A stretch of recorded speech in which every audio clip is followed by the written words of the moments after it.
Technically कैसे देखें जन्म पत्रिका में कि शुक्र आपकी कुंडली में अच्छा है या बुरा है।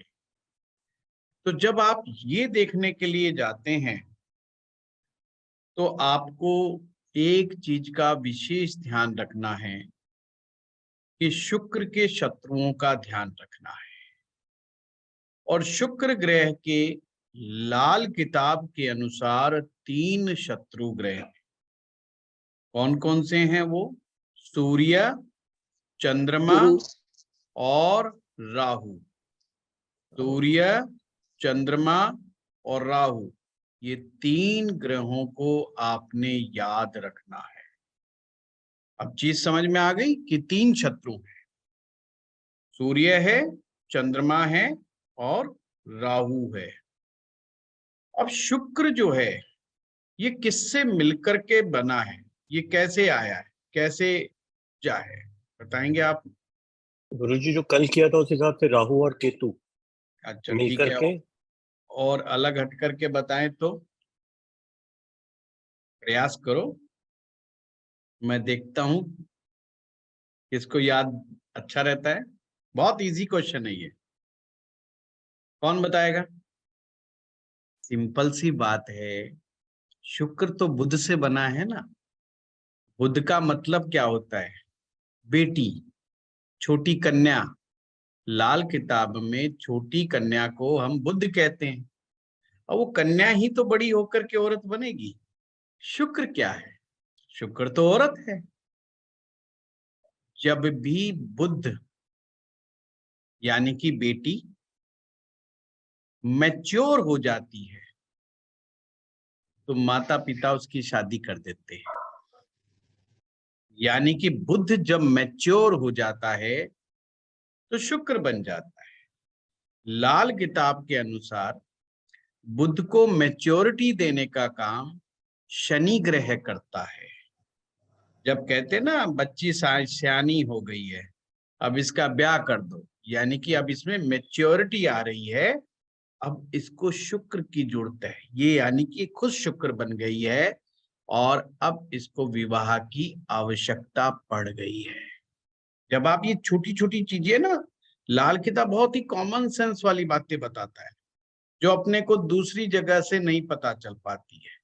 अभी ये बहुत ही आसान था पता, ये जो आज का क्वेश्चन है ये सभी को पता था कि जो छोटी कन्या है, बहन है, बेटी है, ये बहन बेटी ये सब बुध है, यानी कि जिसकी शादी अभी नहीं हुई। अब वो मैच्योर हो गई है तो शुक्र हो गई है, उसकी शादी की आवश्यकता पड़ गई है और उसका विवाह किया जा रहा है। तो इतनी चीज समझ में आ गई कि आया है ये बुध से ही बन करके है।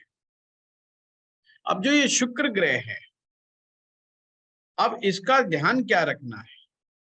एक तो ये शुक्र अपने शत्रु ग्रह के साथ नहीं बैठा होना चाहिए, जैसे कि सूर्य और शुक्र साथ नहीं होने चाहिए, चंद्र शुक्र साथ में नहीं होने चाहिए, राहु और शुक्र साथ में नहीं होने चाहिए। देखो कितने आसान तरीके से बता रहा हूं शुक्र कैसे आपका गड़बड़ होगा, कैसे नहीं गड़बड़ होगा, तुरंत देखते ही समझ जाओगे। दूसरा तरीका, सर राहु शुक्र चंद्र शुक्र और राहु, चंद्र और सूर्य, ये 3 ग्रह इनके शत्रु हैं। ये शुक्र के साथ नहीं बैठने चाहिए, नहीं तो शुक्र को खराब करेंगे। Thank you sir. अब आगे बढ़ेंगे हम। यदि कुंडली के 7वें भाव में और कुंडली के 10वें भाव में शुक्र के शत्रु हों, और शुक्र के ये 3 ही शत्रु लेने हैं, ये ध्यान रखना। अगर कुंडली के 7वें भाव में या 10वें भाव में शत्रु कौन बताए? सूर्य बताया, चंद्रमा बताया, राहु बताया। जैसे कि 7वें भाव में सूर्य बैठ गया तो क्या करेगा? ये शुक्र को डेंट मारेगा। चंद्रमा 7वें में बैठ गया तो शुक्र को डेंट मारेगा, या राहु 7वें में बैठ गया तो भी शुक्र को डेंट मारेगा, यानी कि शुक्र कमजोर हो जाएगा। ये दूसरा टेक्निक आपने समझ ली, ये सूत्र दूसरा समझ लिया। पहला सूत्र इसके शत्रु के साथ ना बैठा हो। दूसरा सूत्र 7वें में और 10वें में इसके शत्रु ग्रह नहीं बैठे हुए होने चाहिए। तीसरा सूत्र, शुक्र कभी भी बुध ग्रह से पीछे नहीं होना चाहिए। शुक्र ग्रह बुध ग्रह से पीछे नहीं होना चाहिए, क्योंकि बुध से बनकर के ही वो शुक्र डेवलप हुआ है। शुक्र पीछे चला गया तो इसको कोई कंट्रोल नहीं कर पाएगा। इसे बोल सकते हो बेलगाम घोड़ा हो जाएगा। यानी कि अट्रैक्शन के कारण मन का जो भटकाव है उसको केवल बुध रोकता है। बुध क्या चीज है? अगर हम प्रैक्टिकल लाइफ में बुध को देखेंगे तो हम कहेंगे बुद्धि है। हमारा मन जब चंचल होता है, जब हमारा मन विकृतियों में चला जाता है या मन में उल्टे सीधे ख्याल आते हैं, तो उसको एक ही ताकत रोक सकती है, वो हमारी बुद्धि। हमारी बुद्धि कहती है ये कानूनी रूप से ठीक नहीं है, हमारी बुद्धि कहती है सामाजिक रूप से ठीक नहीं है, हमारी बुद्धि कहती है नैतिक रूप से ठीक नहीं है। और बुद्धि जब ये डिसीजन लेती है तो हमारे इन सब चीजों के ऊपर लगाम लगाने में कामयाब होती है। पर अगर बुध आगे हो जाएगा शुक्र के तो वो लगाम नहीं लगा पाएगा, यानी बुद्धि तो आगे चलेगी। अट्रैक्शन पीछे रह गया, बुद्धि आगे चलेगी, तो बुद्धि तो पीछे रह करके, आकर्षण के पीछे रह करके उसको कंट्रोल कर सकती है, अन्यथा कंट्रोल नहीं होगा, तो शुक्र को अच्छा नहीं माना जाएगा। ये 3 सूत्र आप याद रख लो, इसी से आपको हर समस्या का समाधान मिलेगा। पति पत्नी की समस्या, प्रेमी प्रेमिका की समस्या, घर गृहस्थी की समस्या, सारी की सारी समस्याएं की जड़ यहाँ पर छिपी हुई है। इसको बहुत इजीली समझा जा सकता है। इतना शुक्र के बारे में समझ गए कि शुक्र कैसे खराब है और कैसे नहीं है। शुक्र खराब होने के लक्षण मैंने कल बहुत बताए, अच्छे होने के लक्षण भी मैंने बहुत बताए। साथ में मैं ये भी कहना चाहूंगा, शुक्र की जो चीजें हैं वो उन चीजों की तरफ भी हमें ध्यान देना पड़ेगा। शुक्र की क्या क्या चीजें हैं? गाय शुक्र की चीज है, तो घर में जो देसी घी है वो भी शुक्र है, सफेद कपड़ा भी शुक्र है, आपके घर के अंदर मिट्टी का आंगन, जो कच्ची मिट्टी का जो स्थान है, कच्ची मिट्टी का जो स्थान है वो भी जो है शुक्र है। अभी प्रताप जी ने क्वेश्चन किया है कि वाई इन 10th हाउस है। प्रताप जी यही क्वेश्चन है? जी सर, शत्रु ग्रह 7th में हो ये तो समझ में आता है। हाँ, तो आपने लिखा है कि 10th भाव में इसको क्यों लिया गया। चलो बहुत अच्छा, याद रखना, मैं अभी बताता हूँ। तो ये चीजें हमारी शुक्र है। खुशबू के बारे में मैंने शायद बता ही दिया होगा कल, है ना। तो ये सब शुक्र है, ये सब चीजें इलाज करने में काम आएंगी। तथा अपने अनाज में ज्वार जो होती है वो शुक्र है, जिमीकंद और जितनी भी शक्तिवर्धक चीजें होती हैं ये सब शुक्र में आती है। अब प्रताप जी का क्वेश्चन लेते हैं, और अच्छा कि इन्होंने क्वेश्चन पूछा, क्योंकि अब हम और गहरे में जाएंगे। कल हमने एक बात बताई थी कि राहु और केतु के साथ जब दोनों मिलते हैं तो शुक्र का निर्माण होता है। थोड़ा सा कल इसके बारे में भी बताया था, आज इसको दूसरे ढंग से समझते हैं, तब हमें समझ में आ जाएगा। राहु क्या है प्रैक्टिकल जीवन में, कंफ्यूजन और इल्यूजन के अलावा? राहु है हमारे शरीर का करंट, याद रखिएगा, जो हमें काम करने की तेजी देता है। इस आदमी तो बड़ा करंट है, यानी जो आदमी फटाफट काम करता है, दौड़ दौड़ के काम करता है, फटाफट काम करता है, जो कहते हैं इस आदमी तो करंट है, 1 मिनट में कहा रहे ये काम, बोला जी लो ये कर दिया मैंने, ये फटाफट। ये जो करंट है ये राहु है। जब शरीर में सही मात्रा में करंट नहीं मिल रहा तो समझ लो शुक्र भी कमजोर है, शुक्र भी कमजोर है। और केतु क्या है? अच्छी सोच। 10th हाउस क्या है आपका? कर्म।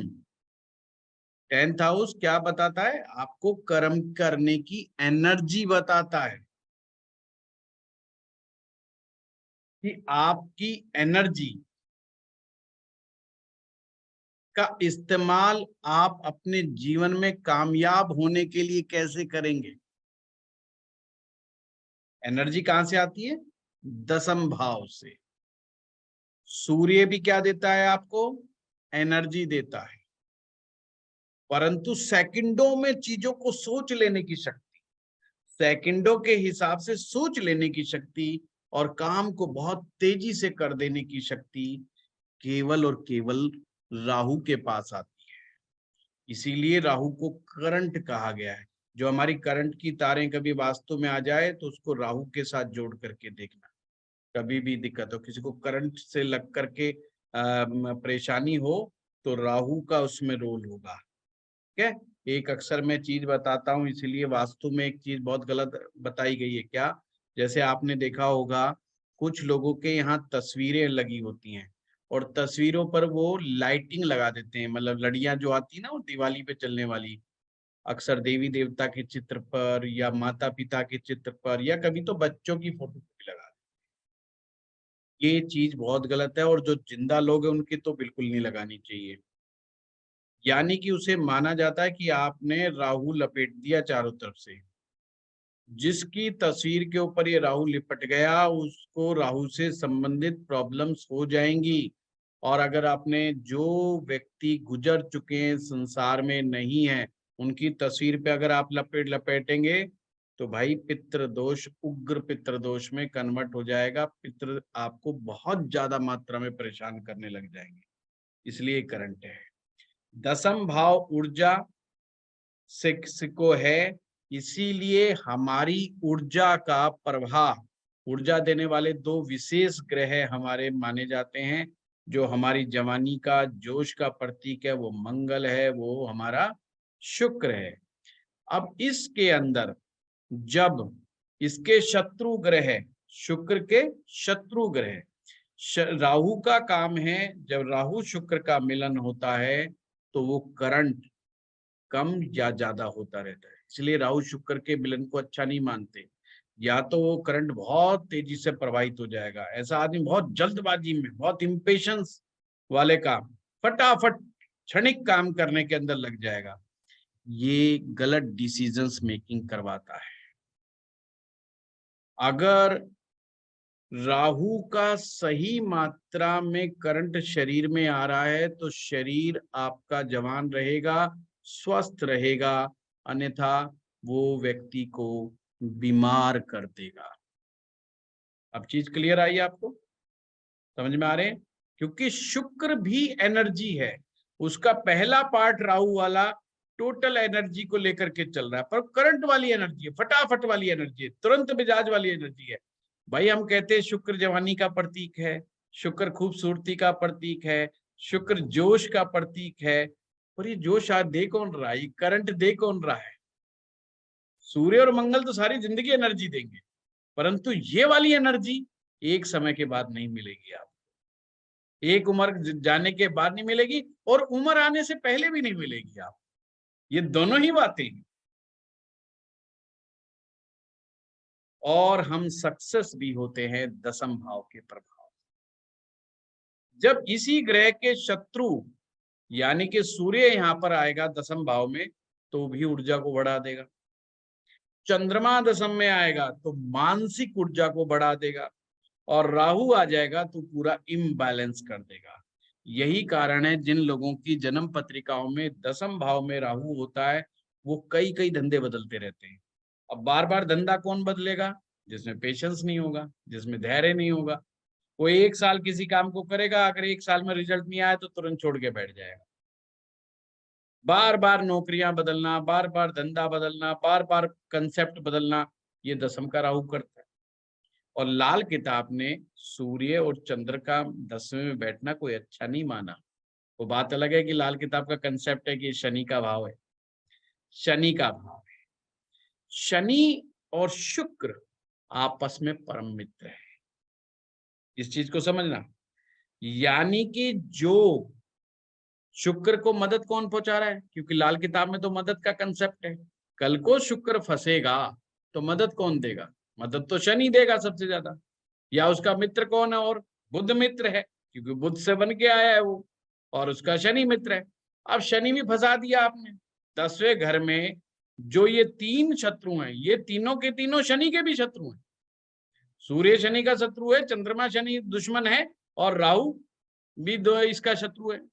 कहीं ना कहीं चीजों को, काम को बिगाड़ने का काम। जो उसको मदद शनि से मिलनी चाहिए थी वो तो वहां बैठ गए, वो भी उसको मदद नहीं लेने दे रहे। तो शुक्र की मदद में रुकावट पैदा होगी, इसीलिए इसको दसम में लिया गया है, सेकंड से नहीं लिया गया, क्योंकि सेकंड में तो शुक्र और गुरु दोनों का घर है, और शुक्र और गुरु के मेल से शनि बनता है, इसलिए सेकंड भाव को शनि का पहाड़ कहा गया है। क्लियर हुआ बात? चलो अब आगे हम बढ़ते हैं।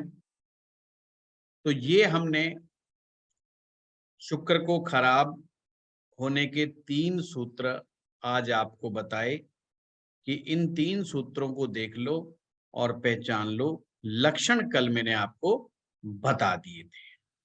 अब हम एक चीज को फोकस करके चलेंगे, बहुत सारी चीजों को लेके नहीं चलेंगे।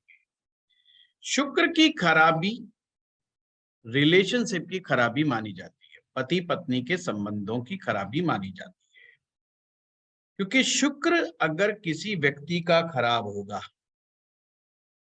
तो उसके दाम्पत्य सुख में कमी आ जाएगी। और जैसा आप सभी जानते हैं, लाल किताब तो लड़का हो तो उसके लिए जो औरत है वो भी उसके लिए शुक्र है, और औरत है उसके लिए शुक्र उसका पति हो गया। यानी कि दोनों का एक ही ग्रह है कॉमन, वो है शुक्र। यानी लड़की का शुक्र अगर पीड़ित है तो लाल किताब मानती है कि भाई उसकी भी मैरिज लाइफ में उसे मजा नहीं आ रहा बिल्कुल भी, चाहे वो पुरुष का शुक्र खराब हो या स्त्री का शुक्र खराब हो। सबसे ज्यादा प्रॉब्लम क्या आती है, जब भी मेरे पास लोग आते हैं और अपनी पर्सनल रिलेशन की बात को करते हैं, तो उनका एक सबसे कॉमन जो बात होती है वो कहते हैं जी मेरे जीवन साथी को गुस्सा बहुत आता है, मेरे जीवन साथी का गुस्सा नाक पे बैठा रहता है, मेरा जीवन साथी झगड़ा बहुत करता है, इसीलिए मेरा मन उसके प्रति जो है ना धीरे धीरे हट रहा है। और पुरुष ये सबसे ज्यादा कंप्लेंट करता है कि मेरी वाइफ में गुस्सा बहुत है जी, बहुत लड़ती है, बहुत झगड़ती है, बहुत चिक चिक करती है। और एज ए ज्योतिषी लाल किताब के अनुसार आप इसको कैसे देखेंगे? एक तो देखा आपने कि शुक्र गड़बड़ है, पर क्या वो ये बात ठीक कह रहा है कि गलत कह रहा है? कई बार आदमी झूठ भी बोल देता है, सिर्फ अपने जीवन साथी को बदनाम करने के लिए, थोड़ा सिंपैथी गेन करने के लिए। तो आपको क्या करना है? आपने ये देखना है कहीं शुक्र गर्म ग्रहों के साथ तो नहीं बैठा, कहीं, ये बहुत काम का सूत्र दे रहा हूं, जल्दी से मिलेगा नहीं आप, कहीं शुक्र गर्म ग्रहों के साथ तो नहीं बैठा। ये 1 लाइनर आप मेरे सूत्र लिख लेंगे ना तो आप बस वो याद कर लें। मेरी पूरी 1-1.5 घंटे की क्लास में 4 या 5 सूत्र या 2 या 3 ही सूत्र होते हैं, कभी कभी तो पूरी क्लास में एक ही सूत्र होता है। इसलिए बहुत सारे सूत्र नहीं होते, पर जो सूत्र होंगे काम के होंगे, कहीं मर्जी अप्लाई कर देना वही होंगे। अब जो है गर्म ग्रह कौन कौन से, देखो अब आप खुद ही बताओगे गर्म ग्रह कौन कौन से? एक तो सूर्य, मंगल, मंगल, सूर्य, मंगल, शनि, शनि को भी राहु, राहु, राहु, राहु गर्म थोड़ी है। सर सूर्य और मंगल। सूर्य मंगल बिल्कुल ठीक है। तीसरा और बताओ। केतु गुरुजी, केतु केतु रचना जी ने केतु। बिल्कुल याद रखे, गर्म ग्रह 3 है, सूर्य है, मंगल है और केतु है। ये जिन्होंने मेरा आयुर्वेद एस्ट्रोलॉजी पढ़ा है उनको बहुत अच्छी तरह मैंने क्लियर कराया था। ये पित्त प्रभाव छोड़ने वाले ग्रह हैं, या ऐसे लिख लो जो पित्त प्रभाव छोड़ने वाले ग्रह हैं वो जो हैं आपके शुक्र, उनके साथ नहीं होना चाहिए। अब ये आपको कैसे देखना है? सूर्य के लाल किताब के अनुसार कौन सा भाव है? पहला भाव और पांचवा भाव।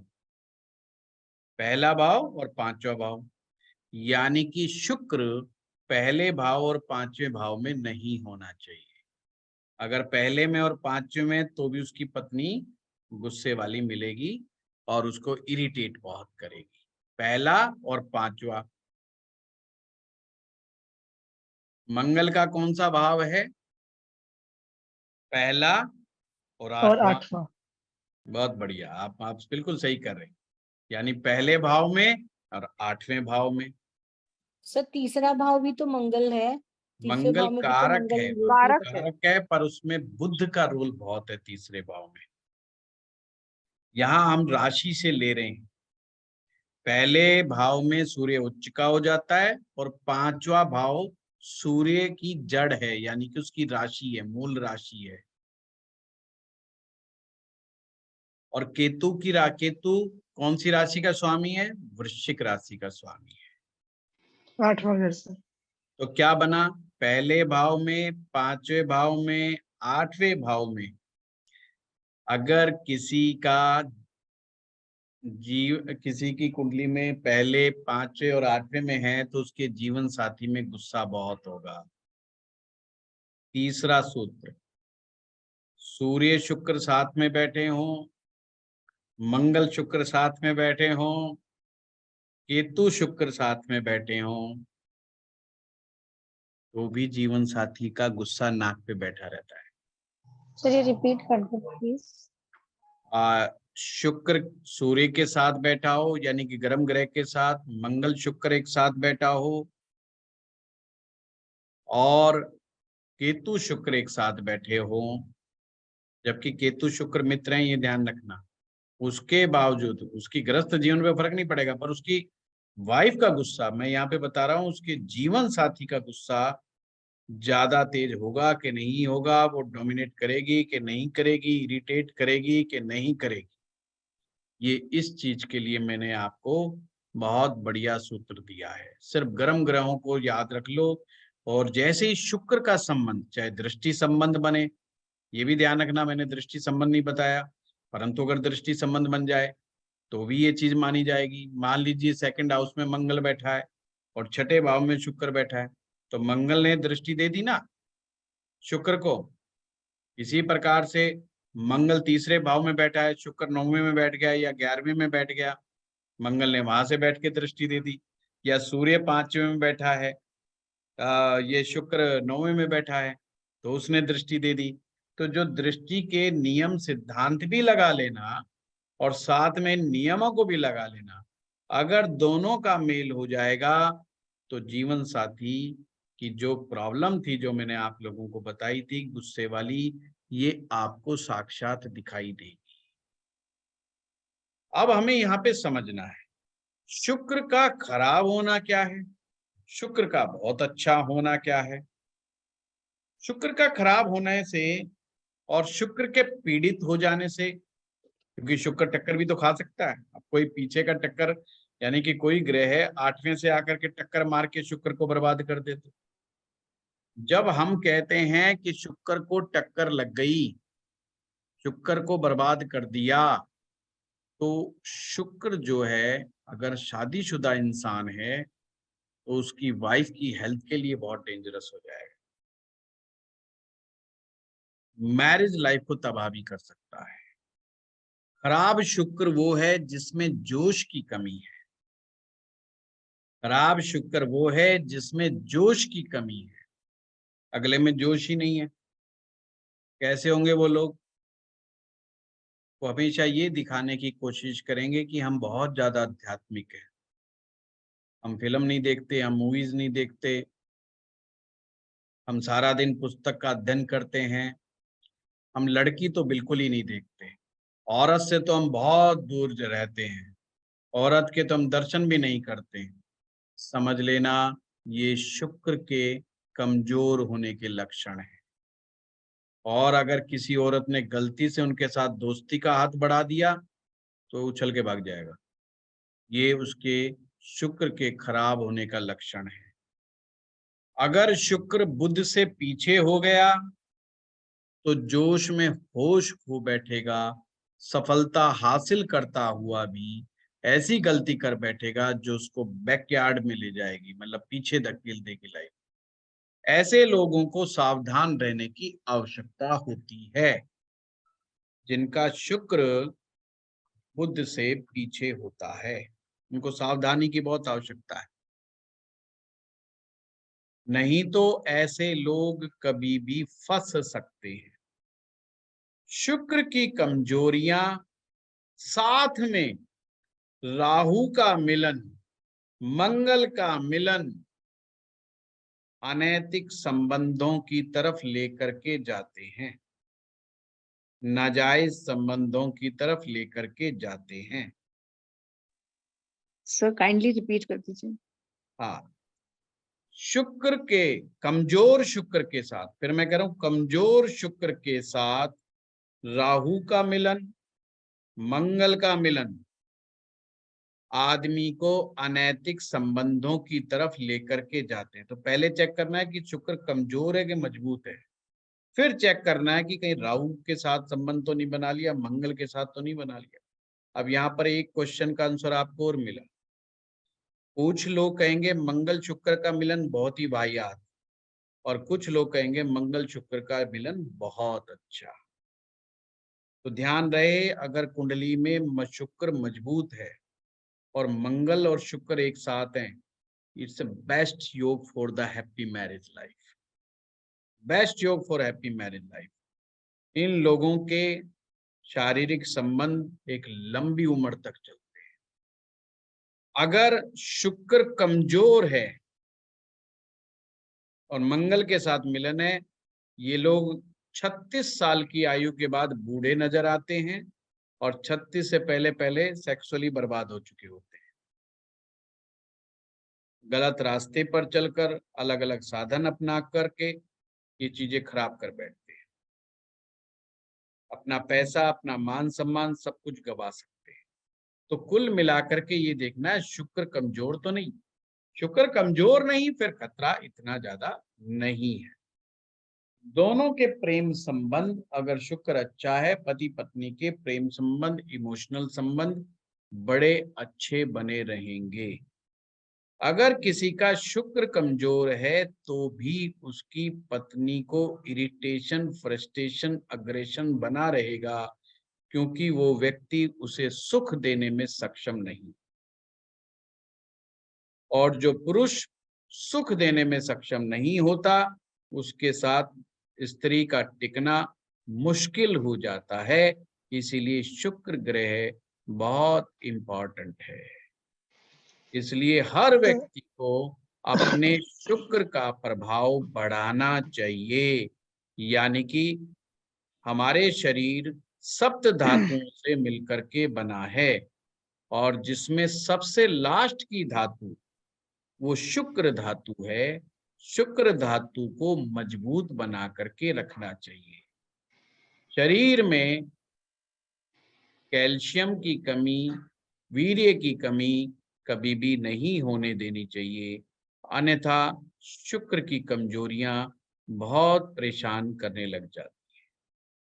सर एक क्वेश्चन शुक्र है। में सर्जन करने की क्षमता बहुत है, ध्यान रखना। शुक्र में सर्जन करने की क्षमता बहुत है, यानी सर्जन मैंने पैदा करने की क्षमता। परमात्मा ने शुक्र को ही पैदा करने की क्षमता दी है। इसीलिए जो कच्ची मिट्टी है, कच्ची मिट्टी में ही तो आप बीज डालेंगे, पक्की मिट्टी में, सीमेंटेड फर्श में तो नहीं डाल सकते। इसलिए घर का मिट्टी का वो कोना जो कच्चा पड़ा हुआ है, जिसमें आप गमले लगाते हो, उसको शुक्र माना है लाल किताब में। ये प्रतीक है इस चीज का कि ये शुक्र की काबिलियत है, तो शुक्र ही बच्चा पैदा करवाता है और यही केतु का निर्माण करेगा आगे चल करके। क्योंकि हम कहते हैं ना हमारी संतान केतु है, तो संतान देने वाला तो बीज रूप में तो शुक्र है। शुक्र कमजोर हो जाने से केतु ऑटोमेटिक गड़बड़ा जाता है। मैंने एक सूत्र बताया था, केतु अच्छा तो बृहस्पति अच्छा। साथ में और नोट करो, शुक्र अच्छा तो केतु अच्छा। बहुत बड़ा सूत्र दिया सर गुरुजी। मैं सर एक लॉजिक भी क्वेश्चन साथ में है। बता रहा हूँ। हाँ गायत्री जी। सर एक क्वेश्चन मेरा है यहाँ पर, जैसे आपने बोला कि बुध शुक्र से आगे नहीं होना चाहिए, लेकिन अगर किसी का बुध और शुक्र इकट्ठा है चौथे घर में, बहुत तो अच्छा है, इकट्ठे का क्या फायदा है? इकट्ठे बहुत का अच्छा है। पहली बात तो मैंने उस दिन भी पहले भी एक क्वेश्चन आया था कि देखो बुध और शुक्र जब दोनों एक साथ होते हैं, एक तो ये दोनों मित्र हैं और दोनों के मिलने से सूर्य बन जाता है। मसनूई ओके बताया सर। था। बस ध्यान ये जी रखना है कि वो भाव जो सूर्य बनेगा वो सूर्य के लिए अच्छा होना चाहिए। तो बुध चौथा शुक्र भाव है का सर। मिलन, हाँ बुध शुक्र का मिलन जिस भाव में होगा वहां पर एक नया सूर्य बन जाएगा। तो चौथे भाव में अगर बुध शुक्र दोनों अकेले हैं तो वहां पर भी सूर्य का निर्माण हो गया। तो कुल जी सर। मिलाकर के बुध शुक्र की युति बहुत अच्छी मानी जाती है। बस सप्तम में गड़बड़ है, क्योंकि सप्तम में गड़बड़ है। वहां पे सूर्य बनेगा तो सप्तम भाव तो सूर्य के लिए अच्छा नहीं ना। सूर्य सप्तम में तो अच्छा नहीं माना जाएगा क्योंकि शुक्र का घर है। अभी तो जी बताया कि सातवें घर में दूसरे और 10वें घर के अंदर चंद्रमा, सूर्य और राहु ये अच्छे नहीं। 10वें में सर चंद्र है, तो चंद्र तो सामने से दृष्टि संबंध बना रहा है। वो नहीं, मैंने सूत्र क्या लिखवाया है, सूर्य चंद्र राहु 10वें भाव में नहीं होने चाहिए और 7वें भाव में नहीं होने चाहिए, इन तीनों में सर से अभी कोई। अब तो आपने कहा चंद्रमा 10वें सामने भाव में ही है। चंद्रमा बैठा है तो शुक्र जी कमजोर माना जाएगा। जी सर, मेरा यही क्वेश्चन था। हाँ, इसको और कहीं से सर पकड़ लो। एक देखो ज्योतिष में चीज को पकड़ने के एक नहीं अनेकों सूत्र हैं। जी सर। और यहाँ पे लाल किताब के अनुसार आपको बता दूं गायत्री जी, आपने ये कहना शुक्र जो है चंद्रमा को दृष्टि दे रहा है, जी चंद्रमा सर। शुक्र को नहीं देख रहा। आपने वैदिक दृष्टि नहीं लगाने की, वो उल्टा देख रहा है। उल्टी दृष्टि अच्छा केवल एक ही हाउस के पास है, वो अष्टम भाव में है। अष्टम भाव में ठीक है जो सर। ग्रह बैठेगा वो ही अपोजिट में जाकर के सेकंड को देखेगा, अन्यथा कोई नहीं अच्छा देखेगा। ठीक है। ठीक है। सर एक एक क्वेश्चन थोड़ा सा है, लेकिन वो सर मैंने एक बार आपने बताया था कि हमारे घर में जो खाली मिट्टी, जो मिट्टी कच्ची मिट्टी होती है वो बृहस्पति की होती है, तो आपने बोला था नहीं कि अगर बिल्कुल किसी नहीं। के घर में पूरा सारा सीमेंटेड है पहली तो बात थोड़ा सा मैंने ये, एक मैं गायत्री जी ये सूत्र मैं ना कच्ची मिट्टी वाला बहुत सालों से करवा रहा हूँ। तो कुछ मेरे फार्मूले ऐसे हैं जो मैं बहुत सालों से कराता आ रहा हूँ। तो यस मैंने सर। कभी नहीं बोला होगा कि बृहस्पति का मिट्टी से संबंध है, नया सर बात। ये आपने, आपका यूट्यूब पे एक वीडियो है उसमें था कि अगर ना भेजना मेरे पास, ये गलती है बहुत बड़ी, ऐसा नहीं है। अच्छा, तो हो सकता है मुझे ही सुनने में कुछ गलती हाँ लगी है नहीं, सर। कल सुनील जी ने भी एक मेरे को भेज दिया था कि जो है वहां पे आपने गलत बोल दिया किसी वीडियो में। मैंने कहा आप दोबारा सुनो, तो ठीक था मेरा बिल्कुल। है तो हो इसलिए तो सकता है मैं सर धीरे मेरे धीरे को सुनने बोलता हूँ। में गलती लगी है। बड़े आराम से तबीयत खुश होकर के आराम से बैठता हूँ जो मैं क्लास के अंदर, बिल्कुल रिलैक्स मोड में, इसलिए धीरे धीरे बोलता हूँ कि दिमाग जी ठीक सर। रहे। जी सर, मुझे राहु का गलती लगी। करंट का प्रभाव बिल्कुल सही चलते रहना चाहिए। जी सर। नहीं बिल्कुल नहीं, उस चीज को भूल जाओ। शुक्र जो है आपकी खाली जमीन, वो भी जमीन जिसमें कुछ पैदा हो सके, उपजाऊ जमीन बोलना चाहिए मुझे, बल्कि जी सर। बंजर जमीन भी नहीं, ऊसर जमीन भी नहीं बोलनी चाहिए मुझे। ऊसर और बंजर जमीन शुक्र नहीं होती है। जो खेल लहराती हुई खेती होती है, लहराती हुई खेतों में जो जब फसलें पक जाती हैं और खेत लहराते हैं, उसको भी लाल किताब ने शुक्र बोला है। जब आप देखते हैं ना किसान जुताई करता है बीज डालने के लिए, उस मिट्टी में से जब वो मिट्टी उखड़ती है तो एक सौंधी सौंधी खुशबू आती है मिट्टी की। जिन लोगों को गांव से संबंध है वो उस खुशबू को महसूस कर सकते हैं। वो खुशबू एक शुक्र स्वीटनेस आता है सर, मीठा, है ना? जो मीठा स्वीटनेस। हाँ, स्वीटनेस, वो खुशबू जो है वो शुक्र की खुशबू है। आपको पता है इसका इत्र बनता है मिट्टी का, मिट्टी की खुशबू का, चिकनी मिट्टी की खुशबू से इत्र बनता है। उसे रियली? शायद दूध का बहुत कॉस्टली है सर। कॉस्टली, महंगा है ना? हाँ, वो सिर्फ इसी चीज के लिए।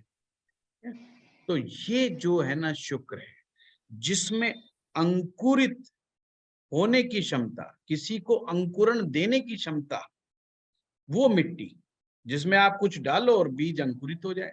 अब आप बंजर में जमीन में कुछ डाल दोगे, अंकुरित होगा ही नहीं, तो वो शुक्र नहीं माना जाए। इसलिए मैंने कहा सर्जन करने की क्षमता शुक्र के अंदर है। जो चीज में भी सर्जनात्मकता है वो ही शुक्र। सर अगर हम लोग घास लगा देते हैं, जैसे बीच में घास होता है आसपास है जो जगह, तो उस खाली जगह में घास होती है, तो उसको भी हम शुक्र मानेंगे?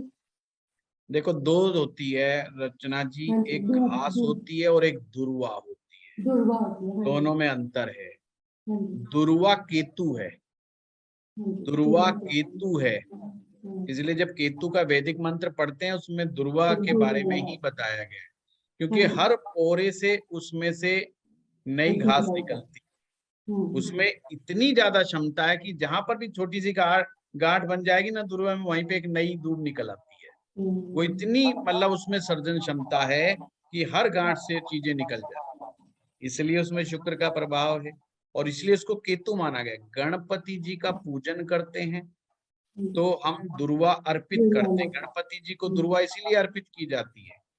और किसी भी तरीके की घर में जब पूजा आरंभ होती है तो दुर्वा का उपयोग होता है। वो एक प्रकार से इस बात का प्रतीक है पूजा स्थान में कि जैसे दुर्वा के प्रत्येक अंग से उत्पत्ति होती है, ऐसे जीवन में हमारे प्रत्येक क्षेत्र में सफलता प्राप्त हो, ये उस बात का प्रतीक है दुर्वा, घास नहीं। घास जो जमीन पे लगी हुई है वो बुध है, क्योंकि वो एक हरा रंग क्रिएट कर रही है, ये थोड़ा ध्यान में रखना। दुर्वा केतु है और घास बुध है। इसीलिए बुध के जब उपाय कराए जाते हैं या बुध और शुक्र को मिला, मतलब शुक्र को जब शनि की मदद देनी होती है तो शनि को बुध के साथ मिला दिया जाता है, यानी कि हरी घास वाली जमीन में सुरमा दबा दो तो शुक्र को मदद मिल जाती है। शुक्र अगर डूब रहा हो, शुक्र कमजोर हो रहा हो, तो जो काले रंग का सुरमा नहीं आता था आंखों में लगाने का, हाँ, वो घास वाली जमीन में लगा दो। तो घास वाली जमीन कही है वो बुध के लिए कही गई है, और जमीन है उसमें घास उग रही है, मतलब उपजाऊपन तो है ही उसके अंदर। शुक्र को मजबूत करने का काम किया गया है कि मिट्टी में दबा। लाल किताब की रेमेडी बहुत ज्यादा लॉजिकल हैं, पर कुछ ज्योतिषी अपनी बेइज्जती खुद करवा लेते हैं, जो बिना लॉजिक के फटाफट बोल देते हैं और फिर जब वो विद्वानों के बीच में जाते हैं तो वो विद्वान उनकी जो है कह देते हैं भाई बता इसका कारण, और उनको कारण पता नहीं होता, उनके साथ समस्या खड़ी हो जाती है। फिर वो लास्ट में यही बात निकल के आती है, बोला भाई जो लाल किताब है ना कोई लॉजिकल बुक नहीं है, इसका कोई बेसिर पैर की किताब है, ये समझ में तो आती नहीं। ये मैं मानता हूँ समझ नहीं आती, पर जब सुनील वशिष्ठ पढ़ाएगा तो समझ में आएगी, है? तो इसकी चिंता मत करें। तो जैसे जैसे सूत्र आप देखते जाएंगे, आपको लगाते जाइए, आपको रिजल्ट मिलता चला जाएगा। ऐसा नहीं कि कोई भी रिजल्ट नहीं मिलेगा, ठीक है? अब ये मैंने आप, मेरा हाँ क्वेश्चन हाँ पूजा जी बताइए। हाँ जी सर, 7 हाउस में अगर शुक्र और बुध है तो वो ही आप जो आप कह रहे हो कि सूर्य बन गया और वहां पे अच्छा नहीं है, ऊपर से लगन में चंद्र है, चंद्र जी की दृष्टि भी होगी, जी जी, तो ऐसे में हम मतलब उसको थोड़ा सही करने के लिए क्या क्या रेमेडी करें? अच्छा, सुनिए बात को। चंद्र कौन है एक औरत के लिए, इसको क्यों दुश्मन क्यों माना है, पहले तो हमें इस लॉजिक पे जाना पड़ेगा। जब तक लड़की बुद्ध थी तो उसकी माँ चंद्र बड़ी दोस्ती थी, बड़ी मित्रता थी। जैसे ही वो बुद्ध शुक्र बना, यानी कि वो औरत बनी, और औरत बनी, यहाँ पर शुक्र से मतलब शादीशुदा, शादीशुदा, शादी हो गई उसकी, अब उसकी सास चंद्र बन गई। सास भी माँ है, माँ है तो चंद्र है। ये वाला जो चंद्र है, जो शुक्र बनने के बाद जो चंद्र आया है, ये गड़बड़ है। इसीलिए इस रिश्ते में गड़बड़ है। आप देखते आ रहे होंगे, हम बहुत छोटे छोटे बच्चे थे, बहुत ही अच्छी एक्ट्रेस थी ललिता पवार, बड़ी फेमस थी, वो सास बनती थी और उसको बड़ी भयंकर टाइप की सास दिखाते थे। वो इस मामले में एक्सपर्ट थी और बाद में वो रामायण के अंदर मंथरा का रोल उसने किया। जी सर। तो उस समय जो है सास जैसी होती थी सोसाइटी में दिखाई जाती, और बहुत सारे, हर महिला को लगता था कि मेरी सास ललिता पवार है। पर वो जब खुद बुजुर्ग होती है तो पता ही नहीं चला उसे कब वो खुद ललिता पवार हो गई। फिर उसकी बहू कंप्लेंट कर रही होती है कि मेरी सास ललिता पवार है। तो हमारे एक टीचर होते थे, वो एक बार कुंडली दिखवा रहे थे, बुजुर्ग थे, रिटायरमेंट पे बैठे थे, तो उनकी वाइफ ने कहा कि पंडित जी हमारी बहू मेरी एक पैसे की कदर नहीं करती। तो बोलने लगी तो उन्होंने बड़ी अच्छी बात कही। वो कहते पंडित जी इस क्वेश्चन का कोई तोड़ नहीं है, ये बेमतलब का क्वेश्चन है, ये रिश्ता ही ऐसा है। उस समय मुझे ये बात नहीं समझ में आई, ये रिश्ता ही ऐसा है, क्योंकि मैं बहुत शुरुआती स्टेज के अंदर था। मैंने कहा यार ये रिश्ता ही ऐसा थोड़ी है, तो ये तो इंडिविजुअल है। मुझे तो लगता था कि किसी का स्वभाव खराब होगा, दो लोगों में से किसी एक पार्टी का स्वभाव खराब होगा तो दिक्कत होगी। पर मैंने अच्छे से अच्छे घरों में देखा, या तो लड़ाई रहेगी या दोनों सास बहू में कंपटीशन रहेगा। उस चीज का सूत्र लाल किताब में ही मिला। लाल किताब ने डायरेक्ट कह दिया कि भाई इसकी दोस्ती नहीं है इससे। अब बहुत सारे लोग जिन्हें ज्योतिष का नहीं पता, वो कहते हैं भाई जो है बहू को बेटी समझ लो, और मेरे पास ऐसे कहने वाले 5 केस हैं और उनकी वाइफ की हालत खराब है। वो तो प्रवचन देते रहते हैं कि बहू को बेटी समझ लो, बहू को बेटी समझ लो। अब वो बहू को बेटी समझने का मतलब सिंपल इतना करते हैं कि वो क्या कपड़े पहन रही है, क्या खा रही है, पी रही है, रोका टोकी नहीं करेंगे जी। फिर भी उनकी जान का पीछा नहीं छूट रहा। वाइफ उनकी दुखी है कि यार देखो बहू हमारी सुनती नहीं, बहू हमारी मानती नहीं। तो ये जो, इसीलिए लाल किताब ने चंद्र शुक्र को साथ को क्या बोला है, सास बहू का झगड़ा। इसलिए जब भी चंद्रमा सप्तम भाव में आता है तो सास बहू का झगड़ा, या शुक्र चौथे भाव में चला जाता है तो सास बहू का झगड़ा, शुक्र चंद्र एक साथ आ जाता है तो सास बहू का झगड़ा। ये सर क्या अगर लिख दिया मेल की वर्दी, कुंडली गॉड हो ऑलवेज फिर, रेस्पॉन्सिबल इटसेल्फ। सर अगर मेल की कुंडली हो अभी तो आ भी रहा ऐसा हूँ। ही। हाँ हाँ, बेचारा सास बहू के हाँ, झगड़े में फंस जाएगा ना। ठीक है अगर सर। चंद्रमा तो सर लगन पे बैठा हुआ है, पूजा जी आप ही की समस्या का हल कर रहा हूं मैं। जी जी सर। चंद्रमा लगन में बैठा है, 7वीं दृष्टि से देख रहा है, तो सास बहू का झगड़ा। अगर ये मेल की कुंडली है तो पत्नी की सुनता है तो मरता है, माँ की सुनता है तो मरता है, और दोनों बराबर प्रेशर बना के रखती है।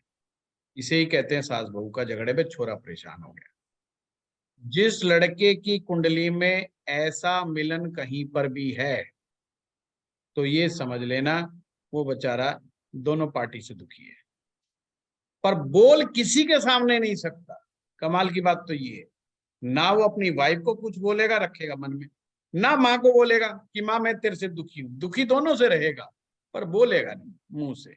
इसीलिए कहते हैं सास बहू के झगड़े में इसका मरना हो रहा है और वो बेचारा बोल भी नहीं पाता, और बोलेगा तो कभी 6 महीने में एक दिन बोलेगा, जिस दिन बोलेगा फट के बोलेगा एकदम बम की तरह कि तुमने मेरी ऐसी गम तैसी फेर रखी। और फिर वो इतना बोलेगा फिर दोनों पार्टी चुप हो जाएंगे 3 दिन के लिए, पर बराबर उसके बाद चलता रहेगा कंटिन्यू। तो वो चीज जो है ये दिक्कत देती है।